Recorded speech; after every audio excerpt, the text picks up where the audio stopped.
Hey everyone, this is Lisa from Life in Layouts, and today I have another video for my Snow What Snow series. And today I'm going to be using this May 2011 sketch. It is a single page sketch.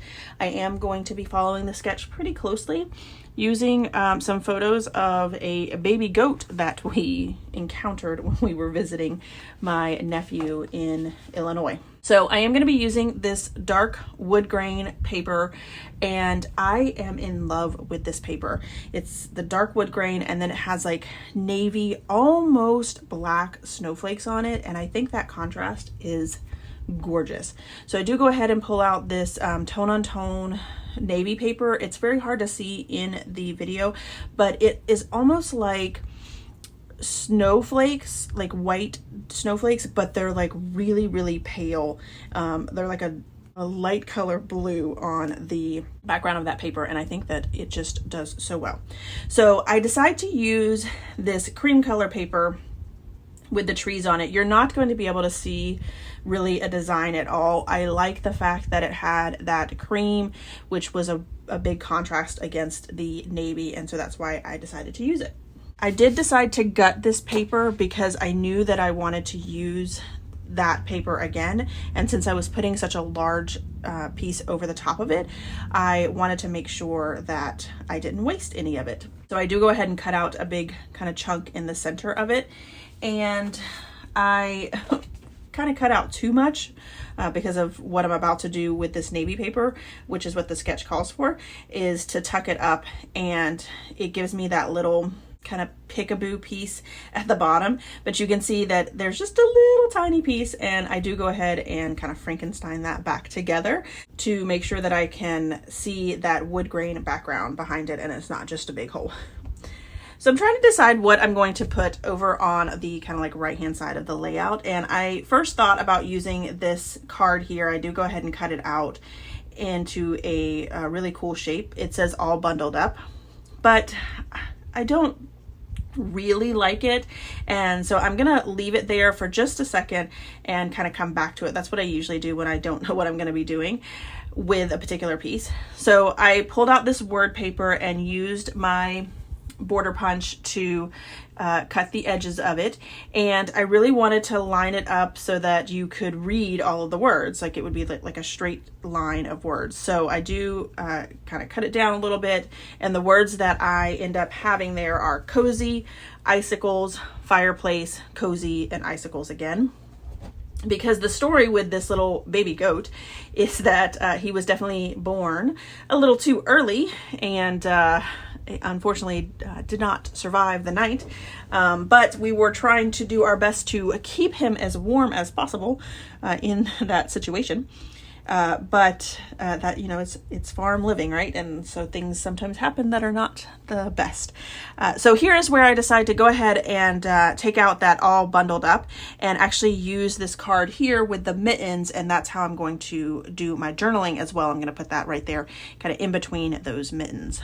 So I did go ahead and ink all of the edges, which in a really light color blue, so it kind of makes it difficult to see since I'm using such dark colors, but you can really see that contrast on those pieces that I folded over that white piece on the back there. So I do go ahead and put the photo down flat, as well as this tag at the top is going to be flat. Actually, everything is flat except for that little circle piece over to the left that has the white snowflake on it. That's the only thing that I'm going to put up on fun foam. Everything else lays flat on the layout.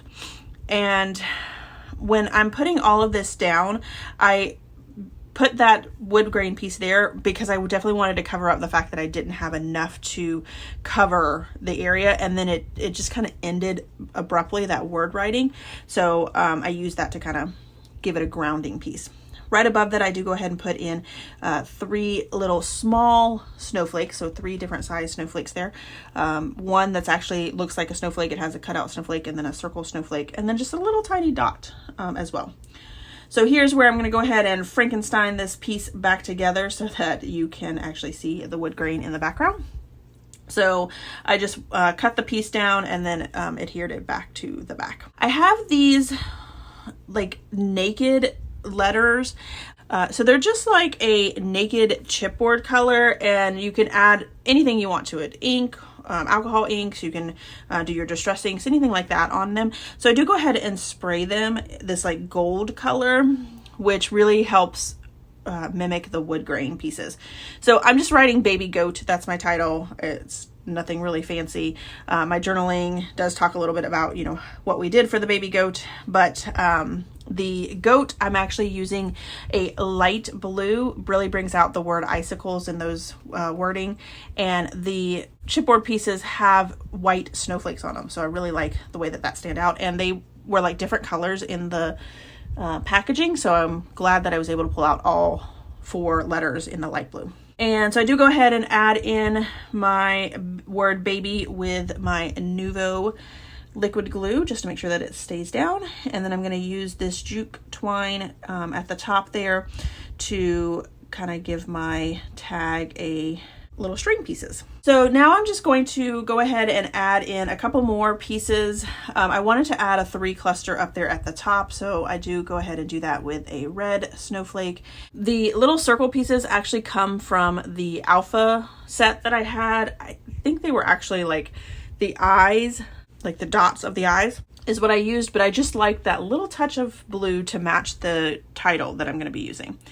And then I go ahead and add in my journaling line so that I can write up my journaling, and was very simple journaling. It just says, on one of the coldest nights we visited, a baby goat was born. It was amazing to see the baby goat. So I didn't go into details about the fact that the baby goat didn't survive, just because it's, you know, the journaling, and just wanted to keep it all happy. All right, so here is my final layout as well as some close-ups. I hope that you guys are enjoying this series. I am almost done with it, so I'm super excited about that. If you enjoyed this video, if you wouldn't mind giving me a thumbs up, I'd really appreciate it. If you haven't done so already and you want to see more layout inspiration, make sure you hit that subscribe button. Thanks everyone for watching, and I hope that you have a scrappy day.